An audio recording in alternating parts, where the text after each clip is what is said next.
This is your host, Jason Snellgrove, and I will be your guide as we journey down the road to pleasure hunt or hitting the long trail to those great comp hunts. This is the Coonhound Collective.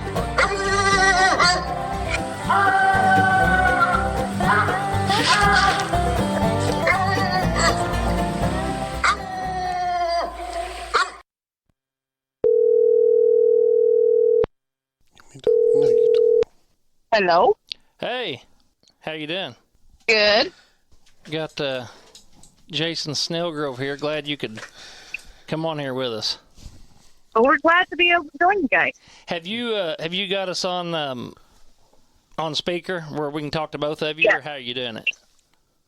I got you on speaker where you can talk to both of us. Okay, that'd be great. That's good. Yeah. Hey, Judge. Yeah. Listen. You hear me in there? We're talking to bench show people. We ain't even talking about no hunting like that. What are you doing? Oh, we are? Yeah. Oh, okay. Well, then forget it. I was wanting you to tree me in right there. No, we ain't treeing nothing right now. We're fixing to talk to somebody that knows more than you do. Well, who we got on here?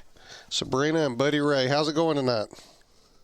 Good. How are you? Good. Thank you for taking time to be on here with us. We're excited to get going and kind of hear some stories here and how y'all got going. And so why don't you start off by just kind of telling us a little bit about yourself, your family, and kind of where you're from and that type of thing. Well, we live currently at Mansfield, Missouri. We have two girls. My oldest one does show dogs with us. My youngest one doesn't, unfortunately. We've tried. She just has no interest. I've been showing dogs for 16 years. Well, started in 2006. I guess it's actually been longer than 16, ain't it? And I started with Buddy, actually, when we got engaged, and he started taking me to dog shows and got me interested in it. He started a lot sooner than I did. I started coon hunting in like 93 when I was a teenager. I started showing dogs in 2003. I bought my first one from Gene Allhands, and Gene kind of said, "Hey, you need to learn how to show these dogs." I was like, "Well, all right." So that just kind of exploded from there. So, Buddy, what was that? A blue ticks? as a red bone. Red bone. So is that? I had the wrong gene. That's my bad. Go ahead. So is red bones, or what are you showing now, or what? Are you show a little bit of everything, or? I can answer that. Hold on. They're like you. They're not colorblind, are you? No, they were like me. They want to hunt a winner or show a winner. Yeah. Yeah. Yeah. Right. Absolutely. Right now we have 4 different breeds. I think so. Yeah. Right now we've got English, Korean Walkers, American Leopard Hounds, and Sabrina still has a few old blue dogs right there. So what did you get started with? I guess the red bone and predominantly red bone, or did you always kind of have it mixed up a little bit? Well, when I first started coon hunting, it was Walkers, and I grew up with Walkers. Well, I sold my Walkers when I went in the military. Well, when I got back out, I had a young cousin that had started coon hunting, and he had Walkers, and I started going with him again, kind of showing him some of the stuff I had learned. And he said, "You need to get a dog." And I thought, well, he'll never find a red bone. I said, "Well, if you can find me a red bone, I'll buy it, and I'll start hunting with you all the time." It wasn't even 24 hours. He called me. I found a guy that sells red bones up at Republic, Missouri. Well, shoot. So that's how I met Gene Allhands. I bought a pup from him in 2003, and Gene kind of got me in, started kind of showing me how to show a little bit and this and that, and it just kind of took off from there. I mean, the pup, he was 6 months and 2 days old. I took him to the Southern Missouri Classic in Ava. Showed up, and them guys kind of all chuckled, like, "Hey, you can't win a bench show with a puppy." And he got best to show his first show, and after that, I just hooked. That's awesome. Yeah, that's awesome. Well, first off, let me say thank you for your service. We do appreciate that. You bet. So you started off with that red bone, showing him, and I guess have you always hunted and showed, or did you move more into one or the other? I do most of the hunting for us and the night hunts and stuff, but we try not to have a dog that just shows. We try to have a dual purpose, whether they're tree and coon and showing, or like some of our leopards show, but we also do deer recovery with them. Okay. What you got? Well, I was going to put a little input in there a minute ago, but you had me muted up over there. Well, I didn't want you being rude and interrupting him. Golly. I wasn't going to interrupt. He does well, don't he? Yes, he does. So, hey, Sabrina, when you guys got engaged or whatever, that's when you got into the dogs. So Buddy got you into the dogs when you first got together? Yes. So you was never around hounds or anything before then? No, I showed horses, and I showed halter horses. So showing dogs kind of came naturally because I already had a pretty good idea. Mm-hmm. Prior to that, all I ever had was stock dogs, mostly border collies. The hounds kind of just took off, and I started liking it, enjoying it. I like to compete, and it's been a lot of fun doing it through these years. Awesome. I don't know how long I've known you all, but it's been quite a while. It's been quite a while. Yeah. I think, Buddy, was you hunt? Let's see. Was me and you ever hunting against each other ever before you got married? Before you guys got married? The first dog I really remember is your Lori dog. Okay. All right. Hey, my pen's quit. You've given me a faulty pen. I can't even write with that thing. I'm going to add y'all to my prayer list at church. I didn't know y'all knowed him that long.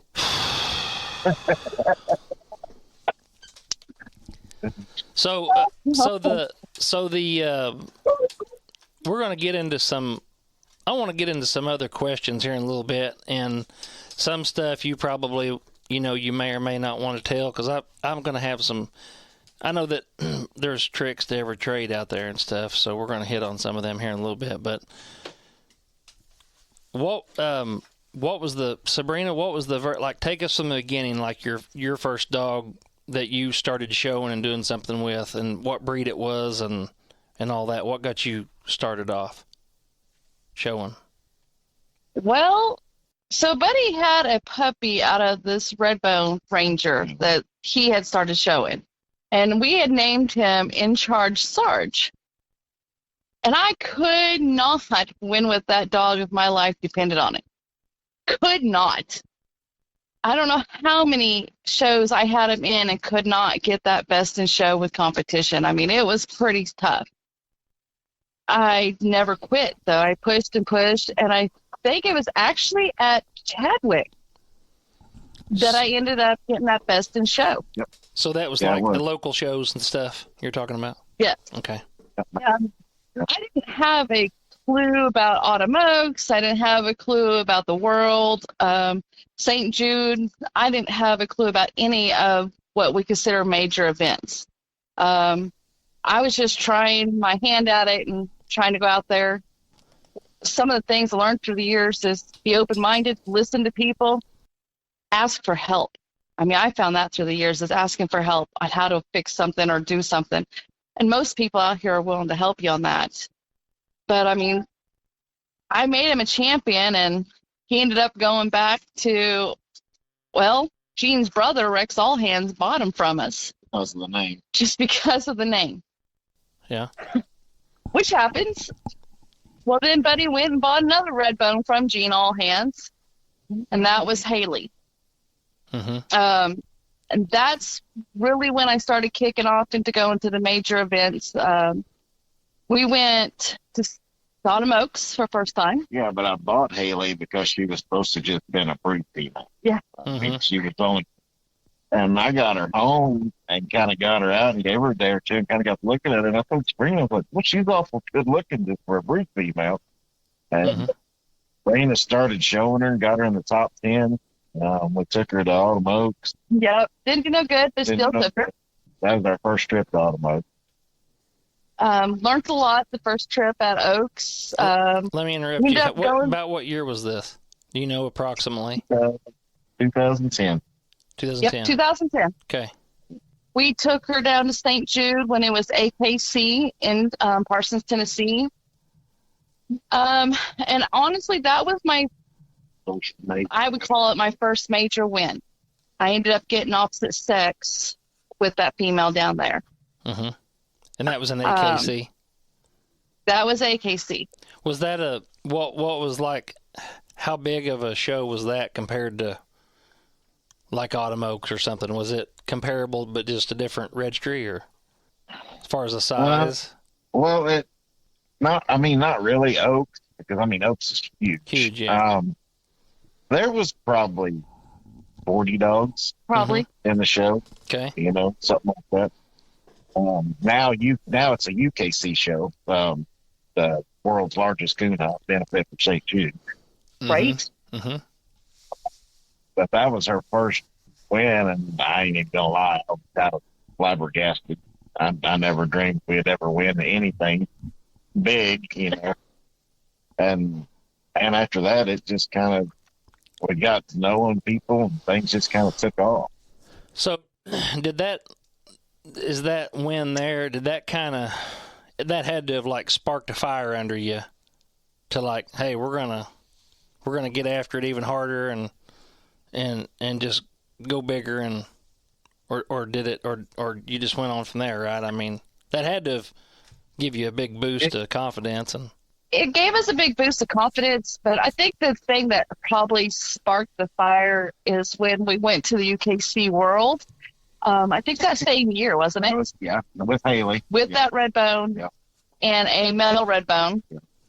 And I got told by a very personal friend, I was showing a young red bone, and Sabrina was showing the Haley dog. Mm-hmm. Of course, I didn't do that good. He was young. He was not even a year old, probably. And I got told that you'll never win at a major event unless you hire a professional handler. Mm-hmm. I don't like being told no. You can ask Sabrina. She knows. So that kind of motivated me in a way. I was like, well, I can't afford to hire one, so I'm going to make a couple. Mm-hmm. And I went to work trying to figure this out, and Sabrina did too. And we've taught a lot of this to our oldest daughter, and she's a great handler. And it's just kind of, we've talked to different handlers, Megan Perez, Danny. If you'll talk to these, 99% of the time, if you'll go up and talk to these people, they'll help you out. Mm-hmm. That really did spark our being told, hey, get a professional handler. That competition part of me was like, I'll show you. Just hold on, I'll got this. Yeah. We kind of jumped ship at that point and kind of switched breeds a little bit. Well, some of us jumped ship. Okay. I jumped ship. I kind of jumped the ship and maybe went over to a walker dog. Mm-hmm. And you went. I did. You bought Autumn. And I bought Simon. Yeah. Well, Sabrina bought this puppy at Autumn Oaks the first year we went. Mm-hmm. My Autumn female that I hunted for years. Yeah, yeah. Autumn's still alive. She just turned 14 the other day. Wow. But anyway, she bought her. She was going to be the next big thing. This was a national level show walker dog. Mm-hmm. So we got Autumn home. Sabrina went to trying to break her, and Autumn broke Sabrina. And Sabrina said, I'm done with her. So she gave her to me, and me and Autumn went to the woods, and we've had a good time. So something I have learned over the years, that not all dogs will make show dogs, and not all dogs will make hunting dogs. Yeah, that's true. That is a fact. Bloodline plays a lot into those. We've been blessed to have dogs that have been pretty good dual-purpose dogs. Mm-hmm. We've had dogs that we wish we could have do-overs. Oh, I bet. Like Sabrina, she bought a dog. It went back to Val Nelson's dogs. That was the little walnut Simon dog. Mm-hmm. And that was our first and he was known for a show dog, but that dog could tree coon. And he was a coon dog. He was in one competition hunt and got a first place. We never put him in another one. You was mainly showing him. Yep. Yeah. Yep. I mean, we bought him for Sabrina to have a show dog, a national level show dog. While we're on, here's one of the fun things that we learned real fast on having a national level show dog that you buy. Simon became very close to me. I could not show Simon. That's right. Simon would not show for me because all he wanted to do was protect me. Uh-huh. When we hunted, I could not hunt him because he wouldn't hunt. He would just wait for me to make sure I wasn't being harmed in any sort of way. Mm-hmm. Was that an HCX hunt? Yes. And he wouldn't leave, or he left, but he was peeking around trees, making sure I wasn't hurt. Yeah, he'd go out, and then but they would look around, and he'd be peeking around a tree and make sure that judge wasn't doing nothing there. Wow. Yeah. But no, I could take him, and he would kick rocks in your face and go tree camping. Wow. So when we went to Automos with Simon, and I don't remember what year that was. 12. Was it 12? 2012, yeah. We actually had a really good friend named Lori Galbraith who showed him for me and I had to literally go hide. I was not allowed to be anywhere where he could see me. Mm-hmm. And he actually ended up being the national grand champion green walker. Wow. Which, I mean, I was thrilled, but again, I couldn't show him, which was kind of, I don't know, hurtful because he was my dog, but I could show him. Yeah, it was nice to be the owner of the dog that won something like that. Mm-hmm. And yeah, we did the conditioning and we done a lot of the work, but to actually win it with your own dog, you doing it is a totally different experience. Oh yeah, it is. That's the way with hunting them too. Yes. Yeah, it feels different. Totally feels different. Yeah. So before we get on, I got to say something. I got to interrupt on the hunting and the show. Like as far as having a dual purpose dog, do you think that? And I've always wondered this because I never see. I hear people that show dogs, and let's talk local level. Let's talk national level on both aspects. So I would think, and you guys are the pros. I'm not, but I would think that if I was going to show a dog that I even thought was dual purpose, I'll get it spit out here. I wouldn't want to take that dog hunting. I wouldn't want to get a cut on him. I wouldn't want to have any kind of flaw on that dog if I was going to show it. So I guess what I'm saying is it really even possible to have a dual purpose show and hunting dog on the national level? Or is that something that you would just do on the local level because you can get by with it? Or how does people think about Absolutely that? Not. No, I mean, okay, Sabrina has her old Rojo dog, which I made him a Grand Night. In fact, I finished him at Missouri State the Grand Night champion. Mm-hmm. And then she won 2016. 2016, yep. The Blue Tick male world champion at the World Rookie. Yep, I remember that. I remember Rojo. Tom Williams had hunted him at Zones the weekend before that. I mean, the thing about these hounds is, first and foremost, they're supposed to be dual-purpose dogs. Mm-hmm. They're supposed to be going out there hunting or doing some type of job. You take a chance every time you turn one loose. I mean, like Rojo, he's had a tick disease, and it has ruined him on the hunting part. Still, at the showing part, he probably would still stand a pretty good chance. Mm-hmm. But a good prime example is we have a leopard male down here that has ripped up ears and went on to win the male leopard in the UKC world, even with those ripped up ears. So the judges at that level, they just kind of overlooking that stuff because... Well, I mean, they're allowed to have hunting injuries. I mean, they are hunting dogs. Right. And, I mean, it says hunting injuries.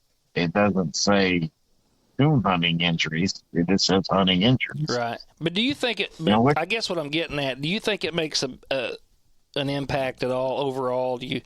I mean, do you think it has a negative impact on, as far as those most judges judging those shows? For them to have some of them flaws, do you think they look at it that? I've always wondered that. To me, no, because I think a lot of judges, especially if they hunt, Right. if that judge hunts and he sees a scar or something, he may be like, hey, what happened? Like, oh, man, coon got a hold of him, Yeah. Oh, he's cooned up. Yeah. Now, does that affect his final decision? I don't know. But, I mean, he's got it in his mind that, yeah, that dog looks good, but he got that. He's a working dog, too. Mm-hmm. Right. Okay. I mean, as looking at a dog, I'm not going to mark them for a scar or anything like that. I mean, my biggest thing is I understand they're hunting dogs, but if I'm seeing backbones, hips, and ribs showing, then I'm probably going to knock them for that. Just lay the feet to them. Right. I understand they're hunting dogs, but yeah, you feed them. Yeah, you bet. Well, and I mean, like Sabrina, I hate to keep going back to him, but Sabrina's Rojo dog, she showed him a lot, and I hunted the wheels off that dog. Mm-hmm. But, I mean, he was a pretty boy, and he knew it. Oh, yeah. So if you rolled a coon out, he made sure when he got a hold of it, there wasn't no fight. I mean, it was just done. Right. I'm sure hunting him kept him muscled up good, too. Kept him good fit, good shape. It did, and that dog, he carried muscle, and he reproduced muscle in his pups a lot of times. Yeah. Mm-hmm. So before we move, I wanted to talk about him a little bit too. I know you probably got him memorized, or you may have him wrote down, hopefully, on his accomplishments and stuff. But I want to back up. I want to back up from where we was kind of going in order to back to Simon in 2012. So, what was after him?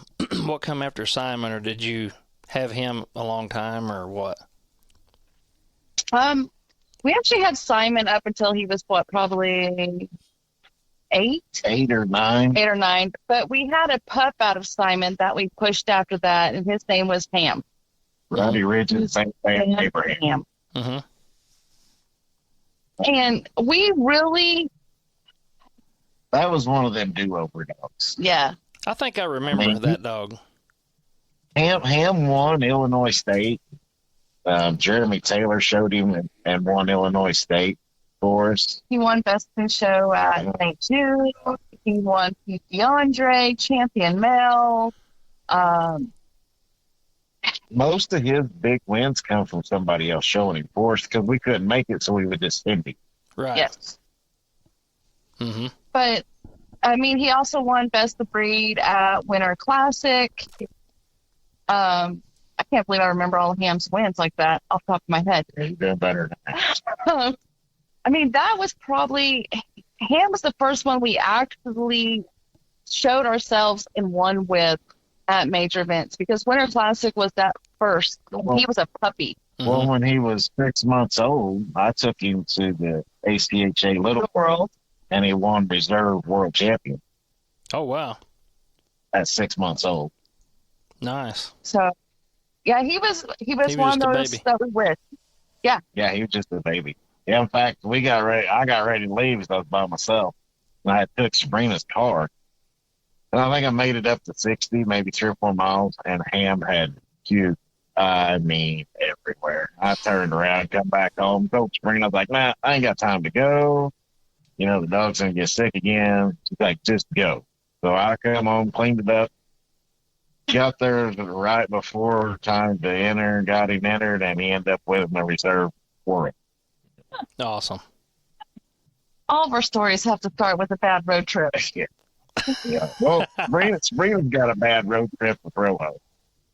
So, I mean, I'm trying to think. I don't think there was really anything after, well, Toby Mac. Smack, Toby Mac. Yeah. Was after Ham? Yeah. Okay. Well, together. They're kind of there together. We kind of had multiples going. Toby was older. What kind of dog was he?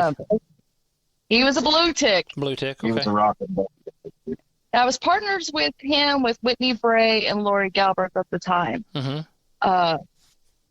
And I'm surprised you don't remember Toby Mac. He was a big, big blue dog, big ears. Did you show And him so down we at the showed- Uchman? Did you show him out down at Yeah. the Uchman Memorial a time or two?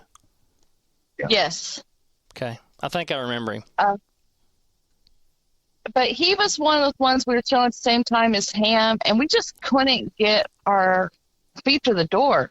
I Mhm. mean, just not going much of anywhere with him. And about, I don't know, we kind of laid off both of them and didn't really have anything to go with. Did Mia come into that picture about that time? Well, I'd had another black leopard that I Yeah. bought and got her started in the woods. Showed her at Winter Classic, and she got best of breed. And I ended up selling her. Somebody offered me like $600 for her, and I sold her. And the minute I done it, I regretted it. I whined at Sabrina until Sabrina was like, "Why don't you just go buy another one?" And that would have been about 2015 Probably. because Adina Fuznicker had won the world with Indigo, and I ended up getting this cup out of Indigo, a solid black leopard female, and that was our Mia dog. And Mia, I ended up winning the breed UKC World Champion Leopard female. She won it 3 times. Yep. Savannah won it with her twice, and I actually won it with her once. So, like I said, Mia kind of stepped in there. And Joe and Miss Polly down in Tennessee had blue ticks that we had been a part of on some things. And they actually had contacted me about the same time and said, "Hey, I've got this female that I know it would have been Missy. We can't really show. We don't have the time. Do you want her?" So we went to Tennessee and picked up Missy, and then we had Mia. I think we picked them up about the same time, too. Same time. Missy was older than Mia, so What was I mean, Mi- she's what now was 10. Missy? Blue tick, A blue tick, and Mia was the leopard. the leopard. Okay. Yep. So Missy went on to, she won several local events. She just had a very bad attitude. It's a nice. We called her Eeyore.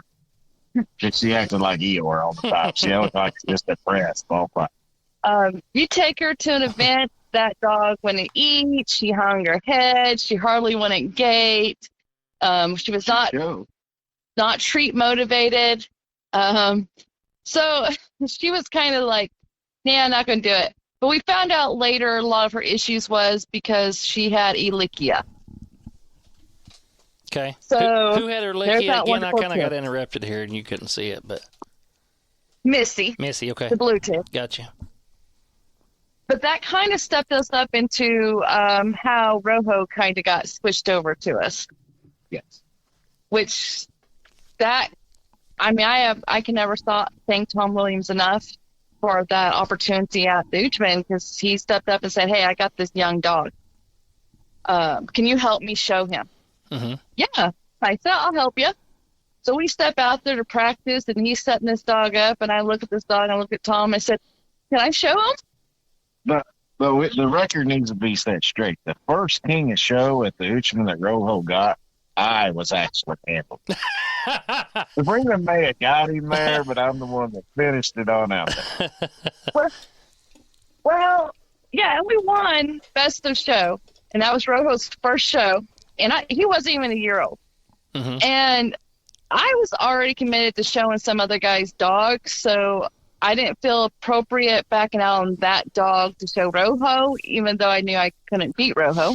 Right. So Buddy stepped in to show Rojo, and yes, they won King of Show. Good job, buddy. And that, Hey, at least I got to see the trophy. or went home with Tom. Or went on with Tom, yeah. And I think that same year, then Tom contacted us about showing at Fall Roundup at West Plains, wasn't it? Yes. And we ended up winning down there. Yeah, I don't remember what he won down there, but yeah, he won best of show or champion. I can't remember. No, he wasn't a champion as of yet. It was still best of show, and then he won, I think, overall on Thursday night or Friday night. But then he turned around and won second place overall in the hunt as well. And then Rojo, about the time he turned 2 years of age, Tom got a hold of us, and I'd already been showing him off and on. We won that Missouri State champion male. Brett, I think you were there for that. At Cole Camp? Yeah. Yep. I think you were the judge, weren't you? I don't know. Did I judge that year? It's been a long time ago. It's been a while back. Well, after that, Tom got a hold of us. He was wanting to sell him. I didn't have the money to buy Rojo for what he wanted, but I have a good friend in Tennessee I know did have.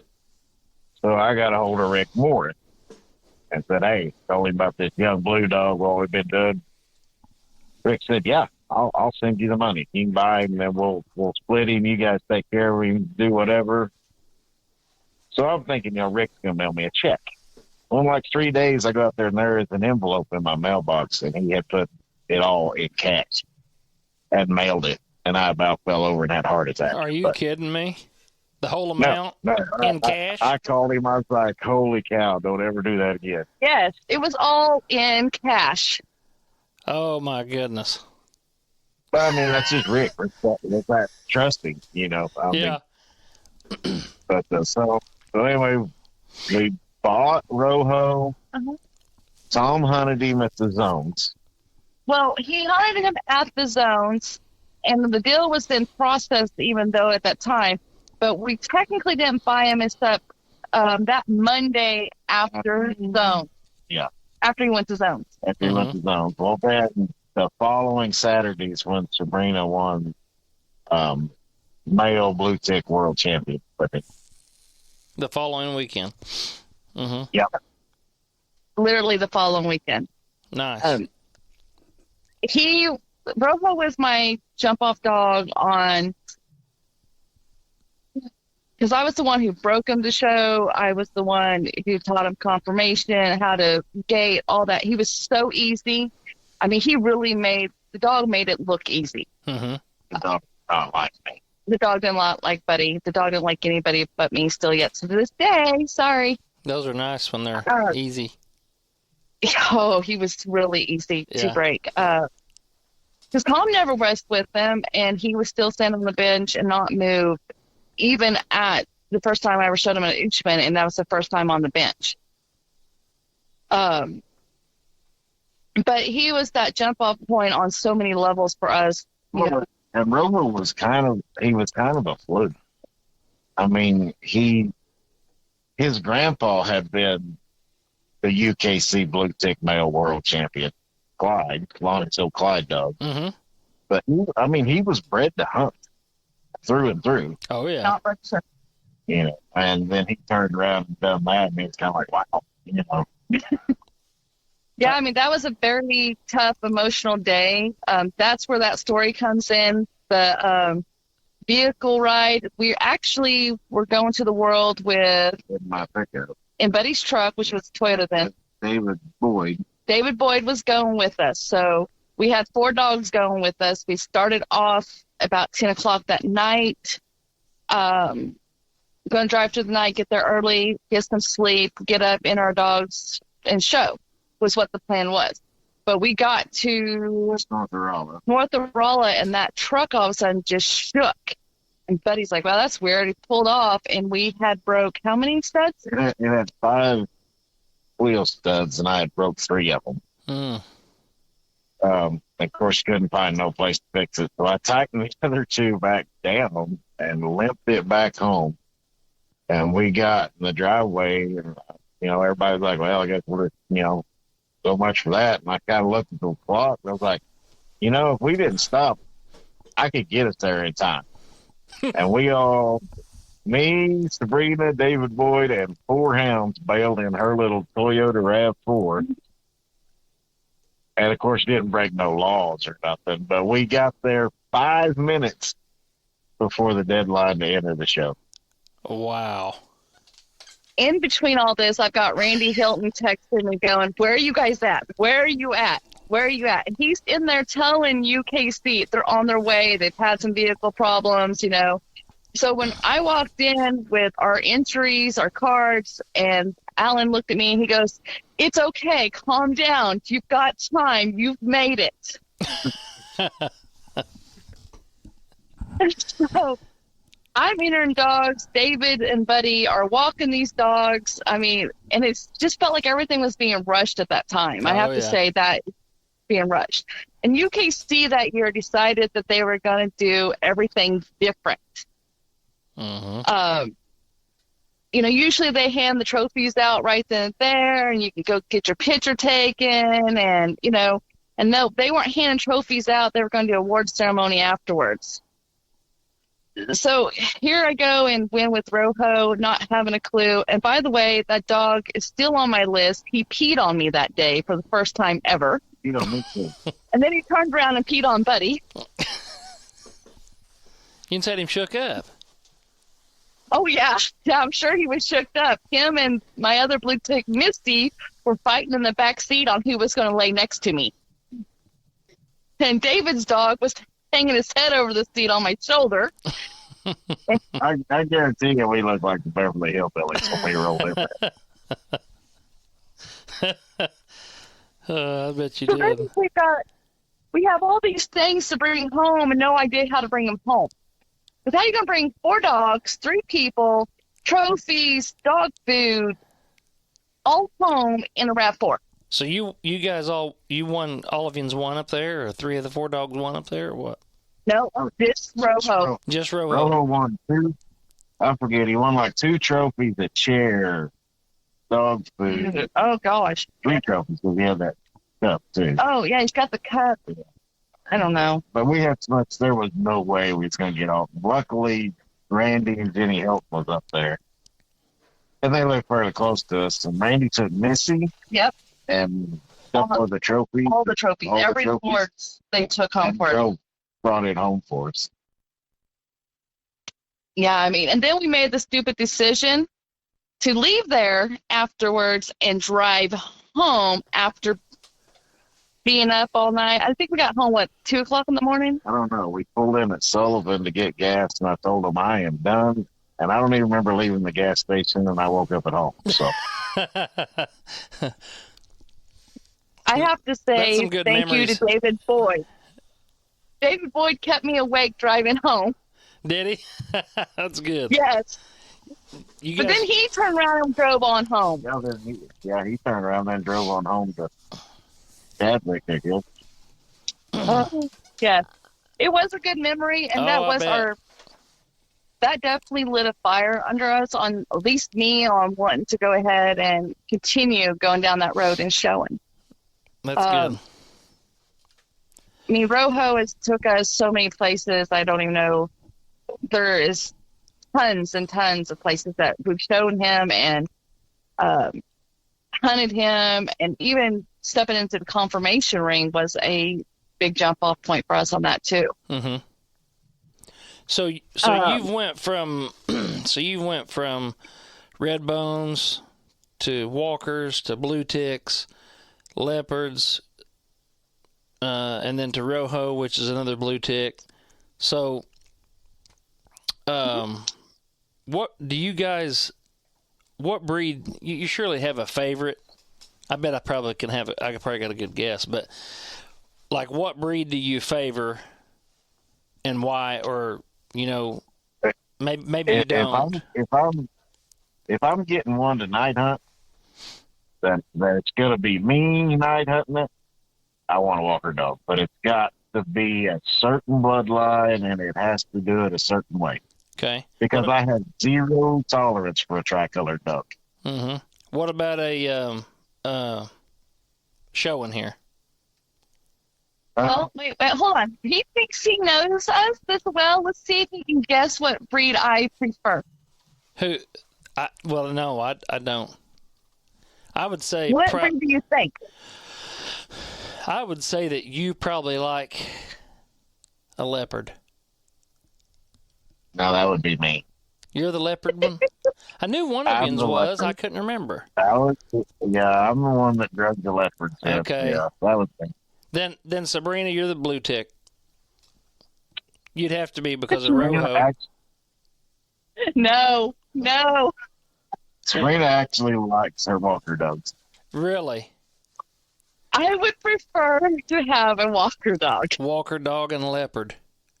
Hey, just cut this thing off right now. Just shut it off on him right now. No, I'm teasing.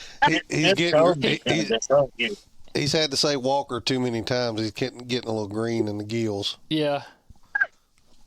Well, I would say English, but somebody might have sent me an English dog that kind of broke me from English dogs. Yeah. Yeah.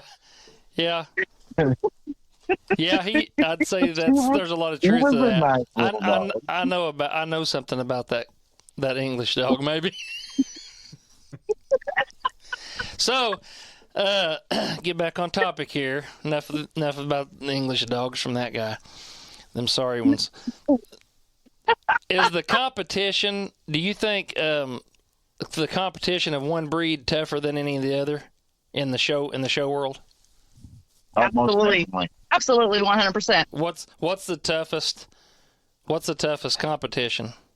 What breed? I mean, it's honestly a throw-up between the English and the walkers, I think. For the first toughest? In the big show. Okay. Yeah. What would be second? Black man. Black and tans is pretty rough anymore, too. I mean, there is a lot of good-looking black and tans. Yeah. Yeah. It comes and goes. Walker dogs are usually your predominant ones on that. They do a lot of the winning. Black and tans are pretty high up there. English dogs are too.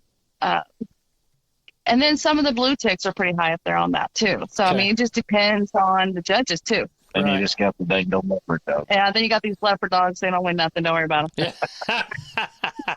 So walkers, English, blacks, and blues. That's your four. That's going to be your kind of in line of the stiffest competition. Yeah. Okay. Yeah. Yeah. All right. I got another question. In your opinion, what's the toughest show out there to win, and why? That's actually, me and Buddy's discussed this, and we are both kind of in disagreement. Okay. I want to hear both then. I want to say the world is probably your toughest because you're not dealing with just a certain, like, Oaks, you're dealing with grands. You're just showing against grands and grands, or you're showing against champions and champions, or you're just showing against opens. But when you go to the world, it don't matter if your dog's open, grand, or champion. Yep. You're showing against them. Yeah. I'd probably have to agree with that one. Buddy, what's your thought? I think Autumn Oaks is. Now, because Oaks is geared towards the grands. Mm-hmm. I mean, we take an open dog or a champion every now and then, but if you take a grand to Autumn Oaks to win national grand, not only does it have to be a good grand, it has to be the best grand champion. And that's hard to do because if they've made it that far, especially at that level, I mean, it comes down to only one grand that's going to walk away with that title. Mm-hmm. And I mean, everything has to be, the stars have to align. And there's a pile of them. And there's a pile of them. A pile of good ones. Yeah. Yeah. Yeah. So, I mean, like, we go to these, like the World and Oaks and Winter Classic. It's like we've always said, just concentrate on winning your class. Mm-hmm. Concentrate on winning your cut. Like Sabrina got lucky this year, won champion male at Winter Classic. Mm-hmm. She made her cut. It was like, hey, you made your cut, Well, then she got picked for breed, the champion walker breed. It was like, holy smokes, Well, then our daughter, she won champion leopard with her male. So when it come down for overall champion, there was actually two dogs in there that we had brought. And when they picked Sabrina for overall champion, I mean, yeah, you could have knocked Sabrina over with a feather, but I think I was just as excited as she was. Yeah. Yeah, I was glad I was there and got to see that. What's that dog's name? Hey, what's that dog's name? Archie. Archie. Yeah. I mean, there's an interesting story behind that dog. I mean, most of our dogs, I have to say, that have come through here are what we call the reject dogs. We've always said, yeah, it's Rowdy or it's Kennel, but it's the reject kennel. I mean, not every dog we've got has been rejected by somebody or been a kickback because we raised the litter and somebody didn't want it. So you've rehabilitated him back and done some winning with it, and that says something, honestly. Yeah, I mean, that's impressive. Archie, actually, I own with Connie Martin on him. Formerly Connie Bigley, but he might have wanted me to put that in there. Mm-hmm. She would get a kick out of it. Yeah. She actually got Archie, and she was told that he was untrainable. Oh, really? She brought him to Winter Classic. He was just a little bit over a year old, and I looked at her and I said, "Where'd you get him?" So, Connie, he's going to win something. I said, "He's a nice dog." Not realizing later on that he was going to come live with me. But I got to put in a side note. This is like the third time that dog's caught her eye and it ends up in my living room. So I have to really watch her anymore. I did not bring him home without discussing it with him first. I know what'll happen next. Buddy will be out the door. You're going to be out the door, buddy. Be out in the No. But I've got a pretty nice camper anymore. It does. That's true. But, I mean, we did a lot of winning with Mia. But Archie has stepped that game up so much within this last year that I don't know if any dog at this point can come close to him that we've ever had. That's good. So are you going to be taking him to Oaks? Obviously. He is going to Oaks. He's going to the World. Yeah, and then we're taking 3 male leopards that are all litter mates out of my Mia female that passed away. They're all going. Yeah. So good. Here's the fun thing about when pushing this wonderful walker dog Archie down the road, we also throw in a leopard here and there. So we went to St. Jude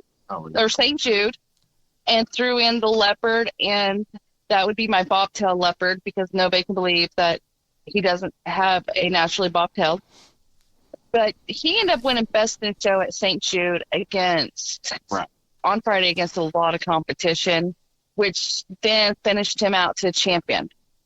All of his wins have been at major events. All of his points have come from major events. He's won at Winter Classic. He's won at Autumn Oaks. Then he won at St. Jude to finish him out. He turned around and was king of show at Leopard Days this year as well. With Connie. With my friend Connie. So Connie and me will, if I can't go to an event, me and her will swap dogs. If I go to the event, we'll swap dogs as well and help each other out. Good. That's awesome. Connie Martin? Yes. Okay. Got it. So we went to Wisconsin this year to the Heartland Classic, and Savannah's leopard dog, our daughter's leopard dog, Foxtrot, went with us and finished out 2 titles there. Yeah, confirmation champion. Yeah, he made confirmation champion, and he got another title there too. Oh, and he made grand confirmation champion there. I forgot about that one. Nice. Kind of cleaned house up there a little bit. Rena did. Yeah. Archie maybe came home with King of Show. Mm-hmm. And the youth. And the overall for the regular show as well. So, yeah. That's one thing that we do. If a kid comes up to me and says, "Hey, I need a dog this show," all right, here you go. Go have fun. I'm going to hand my dogs off faster than you can say go. Well, that little girl, she had never showed before. So, That was her first show ever. And Sabrina handed her Archie and kind of gave her a little crash course on, hey, this is what he does. And she won the whole thing. That's great. All right, That's buddy, great. I'm going to jump in here. Oh, Garrett, I thought you was asleep. No, I've been over here listening, just taking it all in. So what has been like the show that you guys dream about winning? Like everybody's got their show they dream about winning. What is yours? Mine's the world. I mean, we've got 5 free trophies here, but I would like to win the whole thing. Probably never going to happen, but I mean, I would love to win the world. Yeah. I'm going to throw you guys all off our loop. I want to win Automote's dual champion. national dual champion. Yeah. Really? You are the second big show people I've talked to, and that's their number one goal is to win the duel at Automotes. I had another guy ask me about hunting a dog and him taking it and showing it. Yeah. So is that something that you think, Sabrina, do you think it's something that's just tougher to pull off or what? I do. Yeah, okay. It is because they only have, they have to win their cast, against their own breed, and then go in there and win the bench show against their own breed. And then they have to turn around and go against these 6 other breeds and beat them to get that title. Yeah. Yeah. Yeah, that would be so, pretty big. they're hunting. Yeah. Well, and then they limit your entries to just 100. Yeah. Too. They limit that entry to 100 dogs, too. Because we've been entered in it twice. Yes.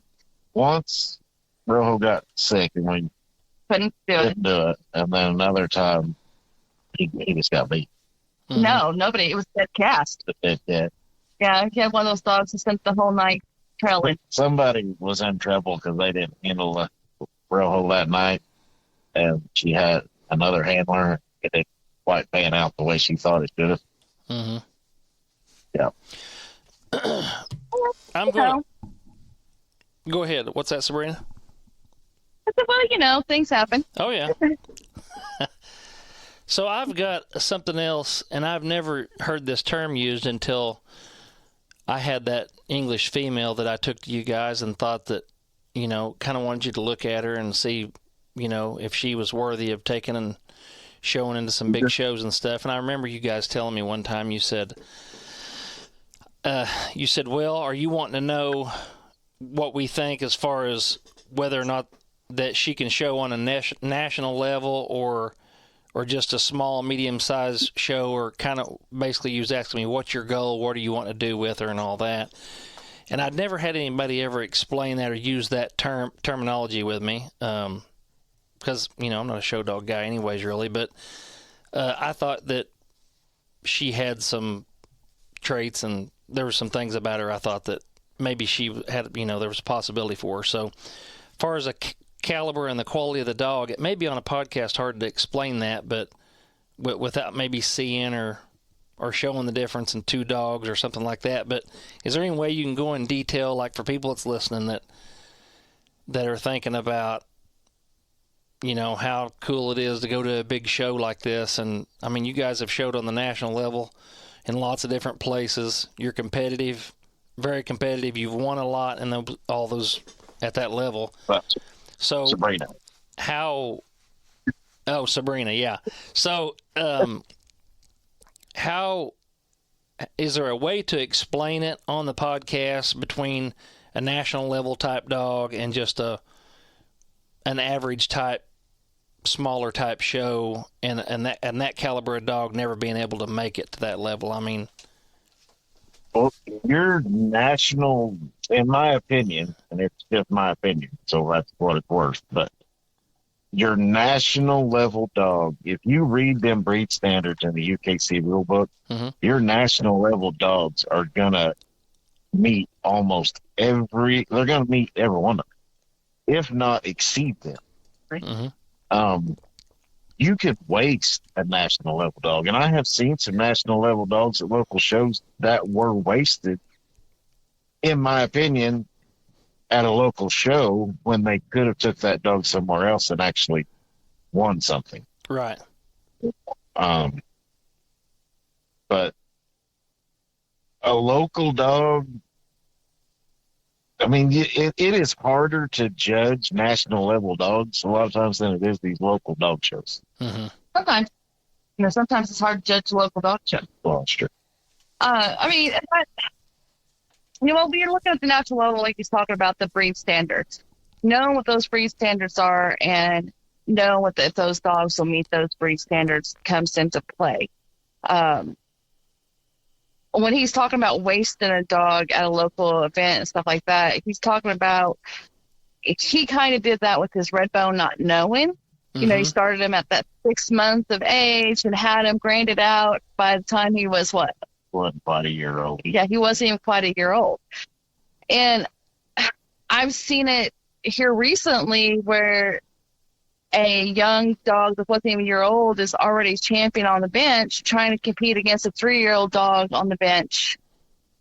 And they don't understand why they can't beat that 3-year-old dog on the bench because that 3-year-old dog's way more mature than a dog that's not even a year old. Right. Well, and it is hard to set on a dog.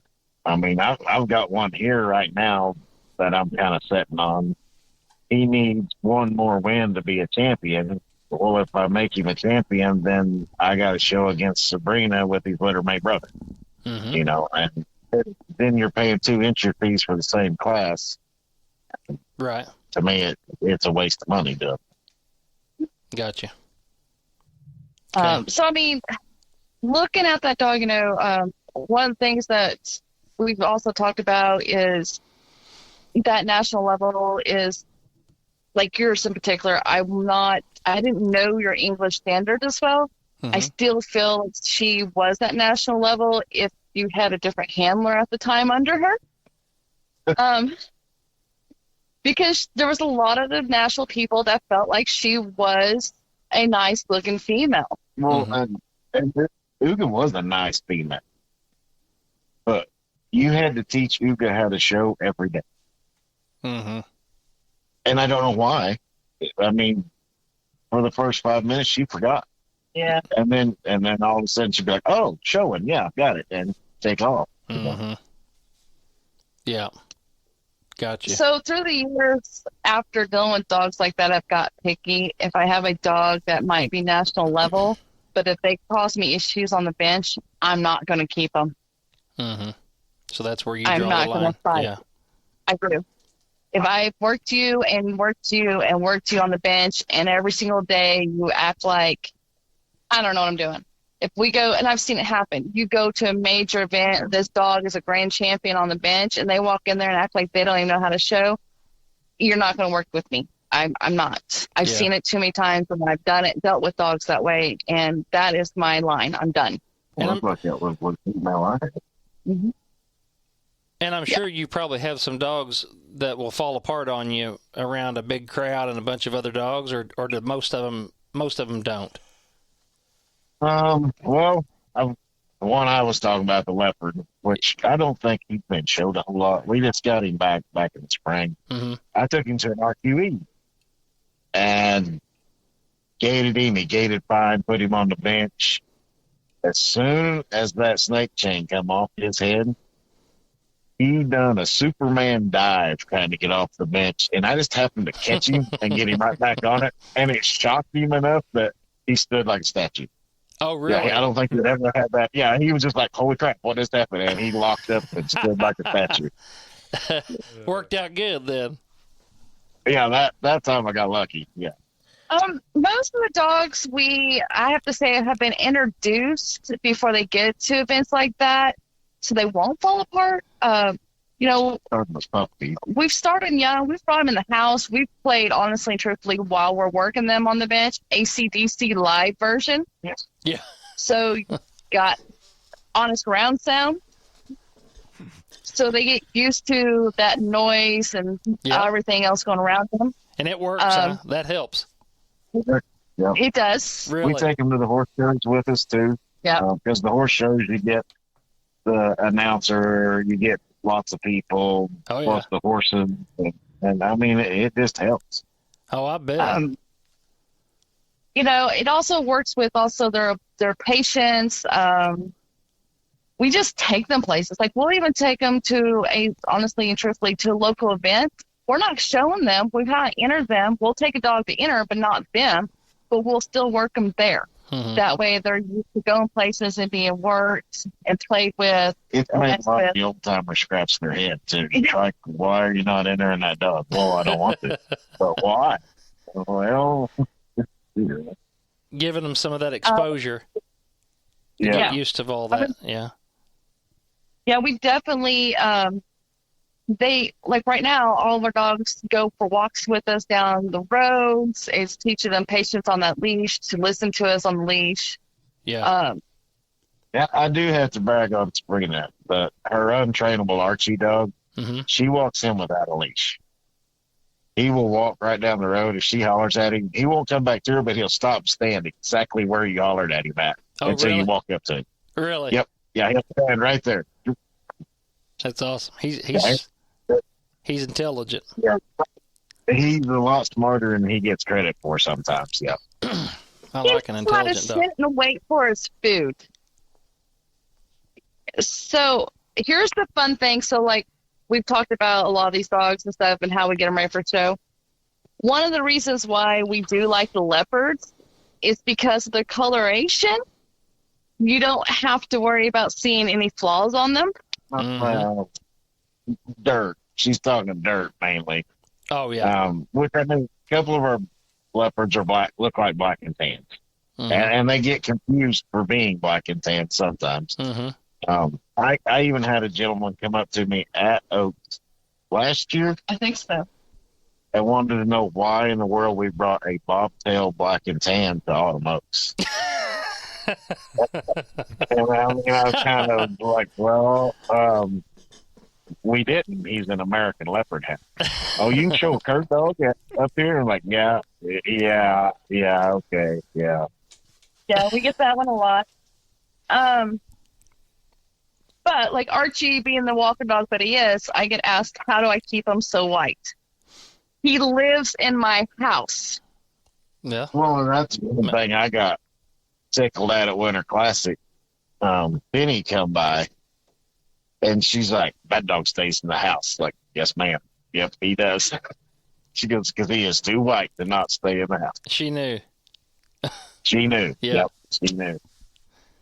That is like, walker dogs are the worst. They get these sores. They Hey, get brown. Their white turns brown. I mean, what did you just say about the walker dogs? they are extremely hard to keep clean. Talking about you said walker That dogs ain't are what the she worst. said. The worst. The worst on keeping clean. I like it. This is my favorite podcast already. He's wanting me to use that for a sound bite already. I love it. That's going to be a good You may have sound to bite. cut that part out. That is going to be a good sound bite. Hey, I think yeah. Garrett, he's chomping at the bed. He's Just pointing at me. All right. He's got a question. so for like somebody that's beginning, a kid or adult, to start showing, what would be some of the advice you would give to them?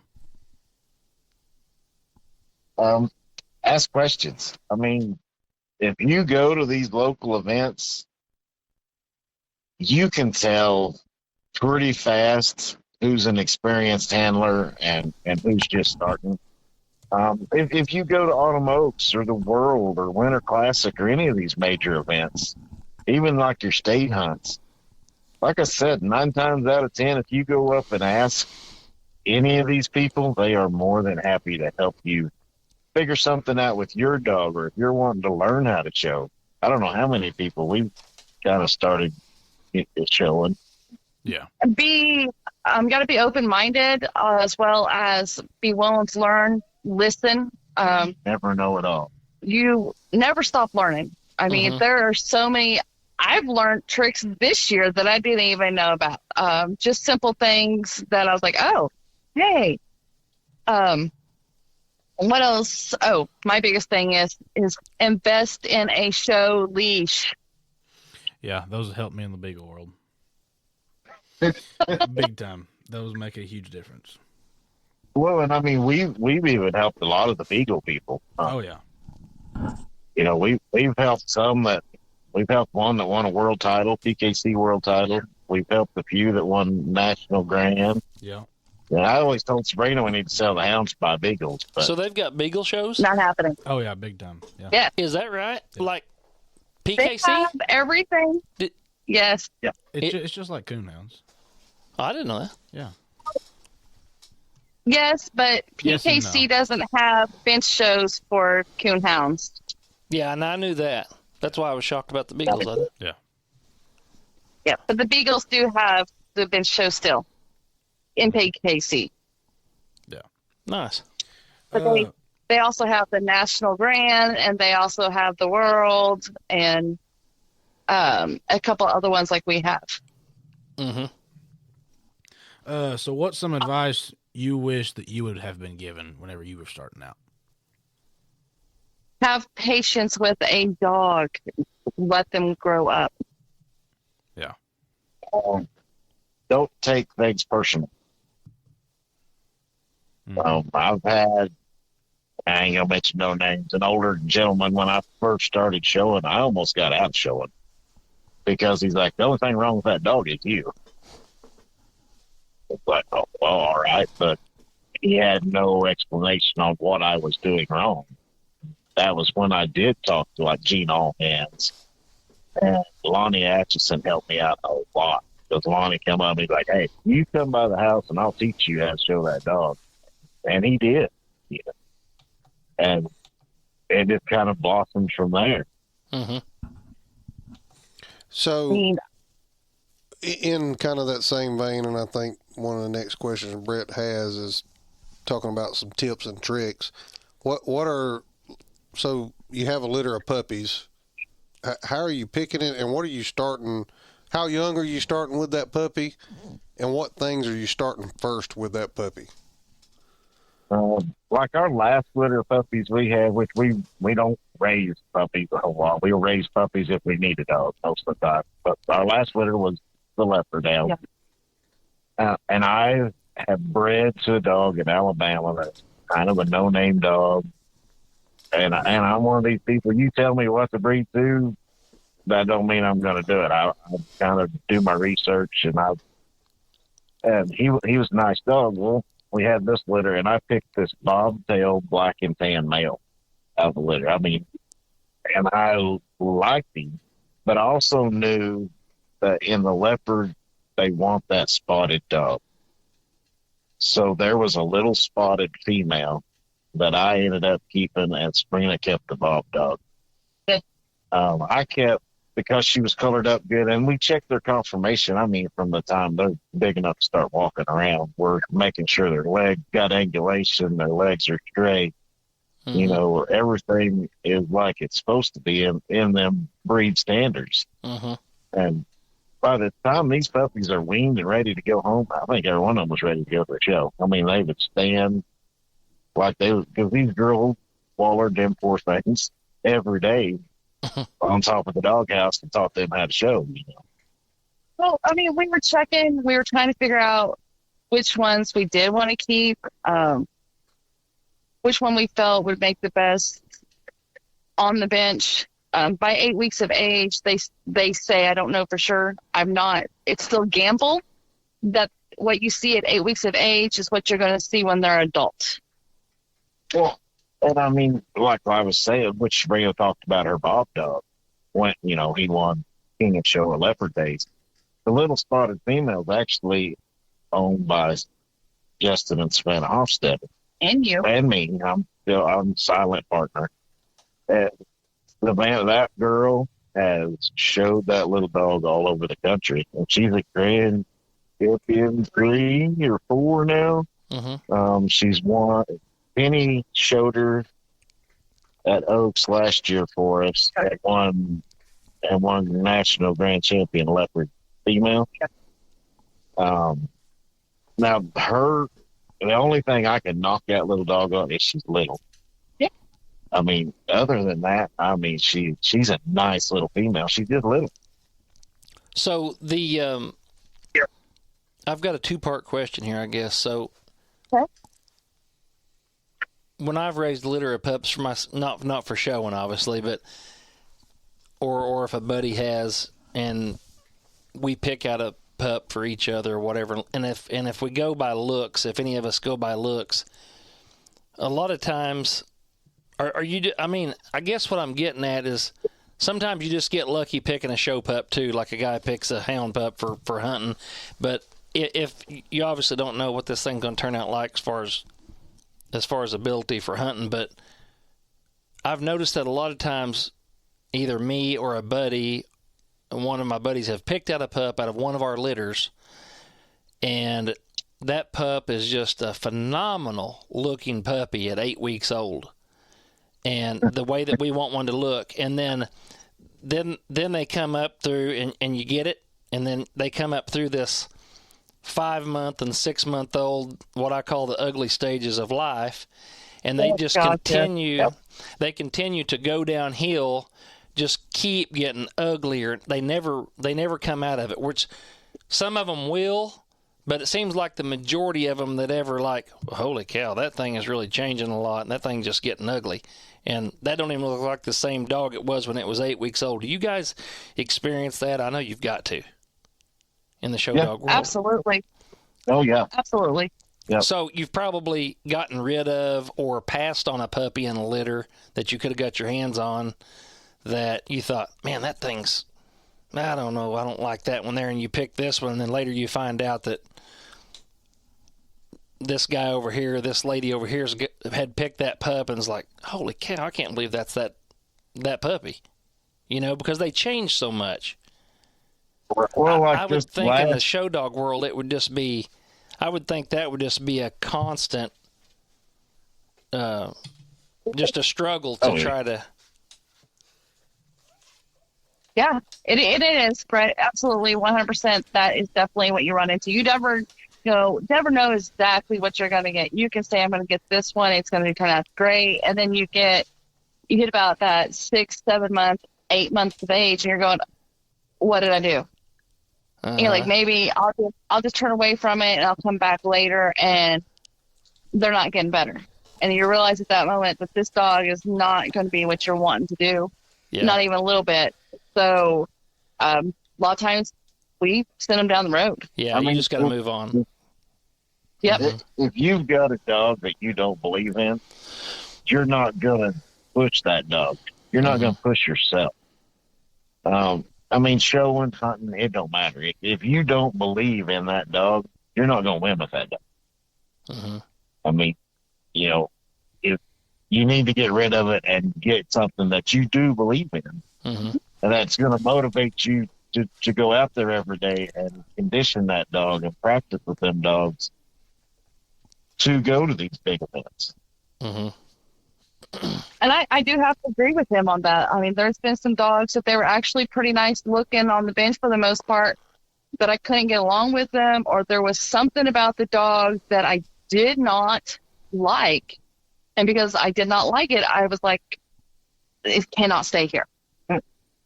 And some dogs, it's just like the hunting world. Some dogs will take up with other guys when one won't, so. Are you poking over there? What are you doing? What do you mean? You looking at me when you said that? Are you poking? No. Okay. I learned not to poke the bear. Okay. No, he just stirs the pot and pulls out the hairdryer.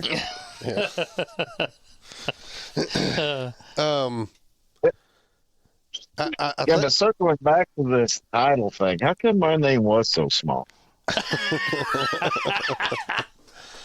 I done that on purpose. I just thought that'd be funny. I was actually, when I'd emailed it to you, I was hoping that you would text me and say, "What's up with this?" But you never did. So, anyways. Well, I had to put my glasses on. I thought it was just a Sabrina deal. Sabrina Ray, yeah. Well, I think we've covered quite a bit of broad topic here, and we've been at it for over an hour, and I don't want to take up no more of your time than we need to, but I'm sure, is there some people that you like to thank, or maybe something that we missed talking about that you'd like to share before we get to the end here? I mean, obviously, I think my husband, because if it wasn't for him, I definitely wouldn't be doing this. Um, One of the biggest things I think that people are getting into this, they need to think about and watch is watch these bench shows on YouTube and see how they're being done, as well as confirmation shows. Confirmation shows have been a huge thing on learning how to gate dogs for us and how to set them up on the ground, as well as improving us on the bench. I know that's just, most people are like, what's those? Well, those are just another title we put on them, but it's groundwork, a lot of groundwork with these dogs. Is that kind of like your Westminster dog show with those? Yeah. Yes, absolutely. So, and I did have a question I forgot to ask a while ago that I was going to ask, and I don't know nothing about showing. I mean, nothing. But Actually, you kind of do. We got proof of it. We're going to post a picture on the Facebook page. You guys might have you a new handler. Yeah. Hey, He works cheap. Yeah. But hey, that's what I like.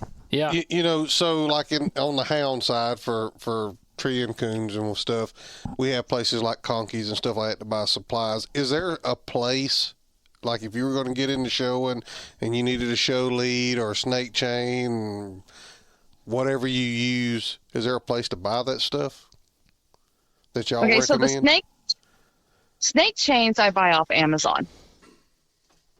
And that's literally what they are called, or snake chains for dogs. My other show leashes I get from Sandy Pratt. Give me a second.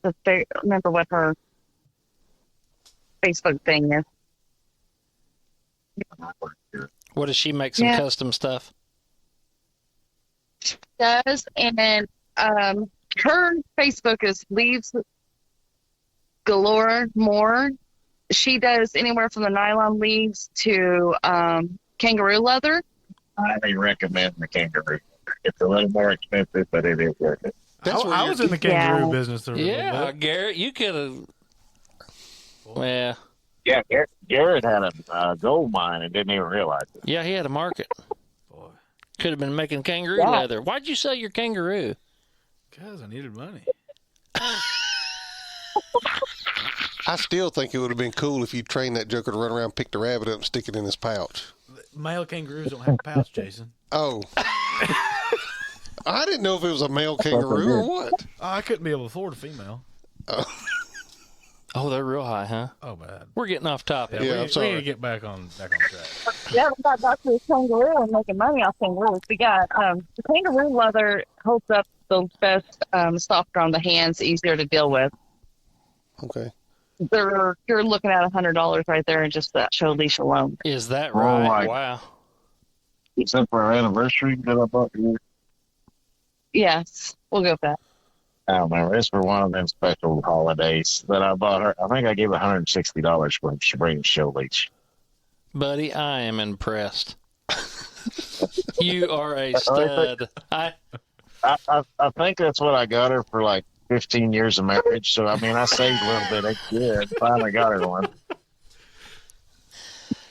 And then I just got Savannah one. It's a Spider-Man one, and it costs about $160 as well. Made out of spider webs? Well, it's out of kangaroo, but the bead has got Spider-Man's face on it. Oh. Looks like Spider-Man. But that somebody Gotcha. is making these custom I'm being silly. leads, the Facebook page or whatever. Yeah. You're not buying this stuff from like Conkeys or W or some of them places. No. Okay. No, you can actually Google show leads and kangaroo leather, and it will pull up all kinds of stuff. I forget where I ordered Sabrina's from, but it's 4 strands of kangaroo leather woven together, purple, black, gray, and blue. Now, Sandy Pratt, like I said, does have the nylon ones. They are quite a bit cheaper than the kangaroo. They do last a while, and they are nice. That's what we started with, was nylon. And that was something we had to learn, I think, pretty fast, was the snake chain, the nylon, the And then later we had to learn how to use those things. When we first started, I was just using a regular old dog leash and a dog collar. I didn't know. Yeah. Yeah, that's what I mean, I see a few people using snake chain, but most people in local shows are using just regular old dog lead and collar, you know. But anyway, Well, I didn't mean to sidetrack you there. I wanted to ask that question I forgot to ask earlier about, you know, equipment and stuff that you use. But so was there anything else you wanted to share there? another big thing is making sure dogs' toenails are cut. We use a Dremel tool. I actually bought mine off of Amazon that runs off a battery. And then it's called a diamond head Dremel. So I don't ever have to change out the head anymore. The diamond head lasts forever, and they're like $20 to $40 for the diamond heads. But those toenails is what sets your dog's feet. I mean, if they're too long, they cannot get up on those toes. Mm-hmm. So you want those toenails as short as we can get them, basically. You gotta learn to look really quick too. Yeah. I don't want too short, or you cause damage. Yeah. Right?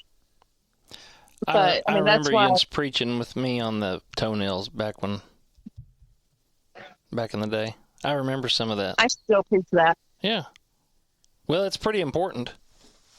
There's so many There's so many details with the show and stuff. I mean, I would think that a lot of it you really can't cut corners doing things. And I thought of another question, because I have noticed, and you kind of brought it up earlier about the white color on. I don't even want to say that breed. Say it. I don't even want to say the name of that breed of dog. But Walker anyways, dog, there's Korean Walker Coonhound. I've noticed on that. breed. Yeah. Oh, you mean the breed of champions? Oh, yeah. Yeah, okay. Man, 4-on-1 here. I ain't got a chance. All right, but let's say any color of white on let's say whether it's an English dog or a Walker dog, like you was talking about Archie and Penny saying you keep that dog inside. I guess basically my question is, if you didn't keep that dog inside, is there a way of making that dog be as just white as paper, pristine? I mean, is there special shampoos and conditioners and different things out there that are available, and do they work? Is there little special formulas that people do, and everybody's kind of got their little secret? I'm not trying to get you to tell anything. I don't want you to tell any secrets, because I know I'm like that way on some things, so I don't expect you to be that way, but just to give it out to the world here. But There is. Yeah. For like white on dogs and even black on dogs, there's actually two different types of shampoo. For white, you have what's called white on white. You have to be careful with it, though, because it's purple. And when you lather it on, if you get on the side of your tub or anything like that, if you don't immediately wash it off, it will stain your tub purple. That is the voice of experience. You guys got a purple tub, don't you? So to make a dog extra white, the color of that stuff is purple. Yes. And you lather it in, and for some reason, when you rinse it off, it turns them extremely white. But it's called white on white. Okay. He's writing this down because he's going to order some to wash my Walker dog with so he can show him. I would not wash that dog with Dawn. Then there's some black for on you. black too. What's the black on black? What's that? Is it like, what's the color of it? It's the White? same. No, it's black. It's black. Oh. Yeah, I mean it's black. Yeah. Okay. And it works a lot the same way. It'll make the black just really shine and really make it show up good. That's what Brett needs for his hair. Mine ain't black. That's called hair dye that you can get at Walmart. Yeah. Man. But Just mine for ain't men. black. That's what Jason needs. He needs some just for men black. Looks like a That's couple- true. it looks Brett's like- more he's of a brown. Yeah, mine's kind of starting to turn grape, not as bad as yours. You look like you got a couple of baby possums living on above your ears. Yours look like a skunk. What are you talking about? Hey, after we get off the podcast, though, for real, in the next day or two, I'll text you or call you. The reason I was asking about that was I had a situation once, and I mixed up this concoction.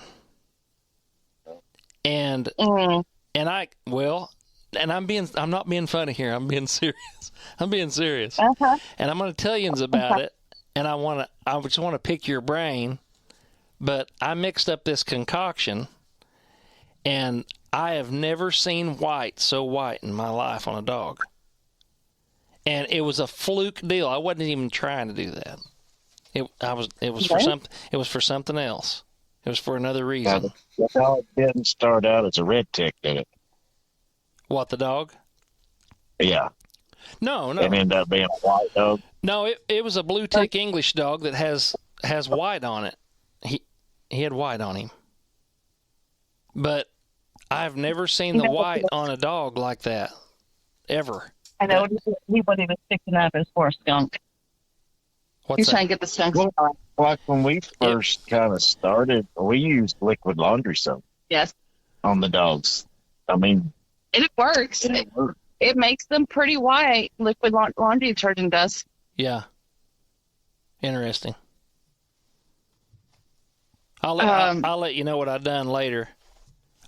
Because maybe you've tried it, but I'm not going to mention it on here because I may have lucked out and Not killed the dog. no, I may be putting you guys onto something. You never know. yeah, we may be the next big thing. Yeah. Mm-hmm.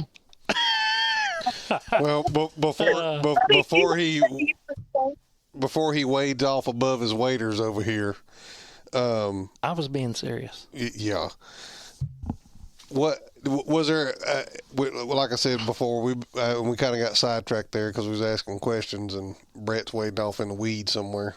But we've been at an hour and a half.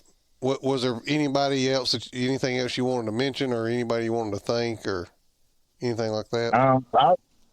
I'd like to thank Gene Allhands for one. I mean, Gene helped us out a lot, especially when we first got started. The late Lonnie Atchison. I mean, Lonnie took the time that he didn't have to, and not just one day. It was day after day for weeks once, helping me figure out a dog. And Lonnie would always, at a show, he could be like, hey, you know what you did wrong, you know what you did right. And I mean, he would go from there. My mom and my dad, honestly, Dad coon hunted some when I was a kid, but very little. But once I started, he kind of got going. But he's went to a lot of the shows with me until I got married to Sabrina. And I have one more person to thank that Buddy will sit here and roll his eyes at after I say it. The late George Beale. I mean, without him at the Uchman every year telling me that I'm the best handler in the world, that no one should beat me, I don't know what I would do without that man. He was wonderful and very supportive throughout the years and kept me going. Mm-hmm. I mean, we became very close friends and throughout these years, and he always encouraged me. Even when I was at my worst with my dogs, he still encouraged me. That's good. Yeah, it takes people to encourage you, that's for sure, not always browbeat you. Yeah, I try to do that to Jason. I try to, tell him he's doing good and this and that. And then he brings home Walker Dog. I'm like, we didn't talk about that. That wasn't in your notes last week. Oh, what you doing? Well, I mean, honestly, I got to thank Brett, too. I mean, because if it wasn't for the hairdryer story keeping me going all these years, yeah, I don't know what we'd done. Yeah. Oh, and never let Brett ever pick out hotel rooms either. Oh, goodness gracious. That was a fluke deal. That was one of them learning experiences going to Automokes, too. I didn't know they was running a business out of that hotel room when I booked it on there when I called them. By the sounds of it, it was a profitable business. Well, the worst hotel stay ever. Well, I want to. I mean, I've never met you personally, but I want to say thank you for taking time, on a weekday evening to sit down and record with us and share, your stories and share some of your experiences. And I'm sure somebody out there, I get a lot of requests for more bench show people on the podcast. So I'm sure there's going to be some people out there that listen that really appreciate this and will be able to gain some knowledge from it and be able to, take some of the advice that y'all have given, here today and be able to use it, here in the future, with their dogs. So I appreciate y'all taking time to be on here. I also want to say that Buddy and Sabrina, they're great people. If you're at a show and you're interested in showing, you got any questions, just like they said, you can walk up to them too. You can ask them. They're going to help you all they can, and there's not two better people in the country to talk to if you need some help. Just talk to them. Well, we appreciate that. I mean, we like to have fun. I mean, that's the name of the game, having fun. Yeah, you bet. Yeah. Got to have fun along the If way. you guys make it to Oaks or whatever, come by and see us. We always are up to having some good laughs and good times. You bet. Yeah. Good luck when you go up there too. I'm not going to be able to make it, so. Yeah. Wish you all good luck up there. Yeah. That's for coming sure. up quick. That's just around the corner. It is. Yeah. Well, thanks again, guys, for coming on here. Yeah. We appreciate it. It's been fun. Yep. Thank y'all. Y'all have a good evening. Yep, you too. All right. See you later. Bye. Thanks, guys, for listening to the Coonhound Collective podcast today. We really appreciate you taking your time out of your day to listen to the podcast. If you don't mind, head over to Facebook and give us a like, and head over to Instagram and give us a follow. It's both at the Coonhound Collective. Also, if you would like to reach us here at the Coonhound Collective, you can reach us at thecoonhoundcollective@gmail.com. If there's someone that you would like to hear on the podcast or a product that you would like to hear talked about, please send it to thecoonhoundcollective@gmail.com. Thanks again. Have a great day.